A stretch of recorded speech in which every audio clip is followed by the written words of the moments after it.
everyone, and another very cold day. So I hope you're all warm and cozy. Today I am talking change management. Now, what is change management? Well, you would agree as businesses and organizations, we have constant changes. So whether that be systems, people, leadership, location, there's constant change. And how we deal with those changes is change management. Now, when COVID 19 came along, there was no time. So there was no time to plan the process and how we're going to make the change. We simply just had to be agile and deal with it. So what would normally take 5 years had to be done in 5 days. And that's just how we had to get along with it.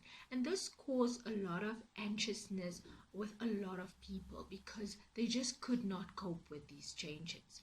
So change management is that process that enables this to happen and happen successfully, and also consider all the elements like the employee's well-being. Now, when we look at change management, we usually start at leadership. And this was a big change for leaders because remember, traditionally, leaders look at the bottom line. So they look at the profits, they look at is the company growing, and if those things are happening, we say, great, we are good leaders, and we continue. With COVID-19, the first priority became the wellness, the health, the safety of our people. So first of all, leaders needed to change that mindset, and they needed to understand that. Then they needed to come up with a communication strategy on how they're going to communicate with stakeholders, how often they're going to do that. Then they needed to look at how would we work. So if we're working remotely, do we understand how our employees are going to have to work? Do they have the technology? Do they have the know-how? Do they have the time? Because remember, personally now, we don't have the support system we once had. So they needed to understand that. If we needed to learn something, we no longer have the lecturer standing in front of us or the person sitting next to us assisting us. We have to do it by ourselves. So do we have the ability to learn by ourselves?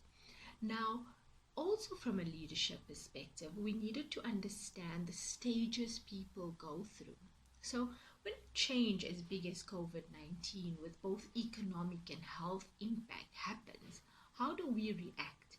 Well, first of all, we go through a denial stage. We don't want to know that this is happening, and we say, well, if we just put it at the back of our mind, it'll go away. Then we see, well, this is not going anywhere. So we become frustrated because now we don't have the know-how, we don't have the equipment.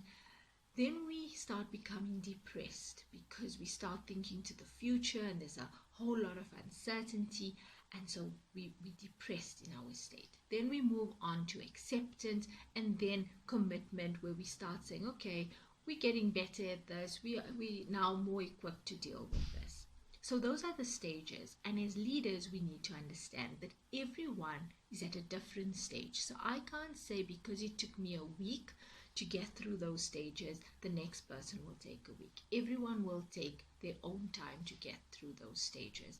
And so as leaders, we need to make sure as part of our change management, we're looking at the wellness of the employee, because some people can get stuck in the depression stage. So we need to take care of that as well. Also, we need to be transparent. So we need to communicate in a very clear, concise, transparent way. Now, critical for me is the empathy. So I did a course, I think really at the beginning when COVID-19 was just announced and lockdown was announced, and it spoke about leaders having empathy. Because really right now as leaders, we need to understand that everyone is trying to change. Everyone is trying to cope, and we really need to be empathetic towards that. So really, first is empathize, and then is to equip your staff so that you're giving them the know-how to get through this change. So I hope this was helpful to you in terms of change management. It is not a nice to have. It is absolutely critical to have change management processes in your organization to make sure that this change is successful, to look at the opportunities it presents, and also to ensure the well-being of your people. So stay home and stay safe.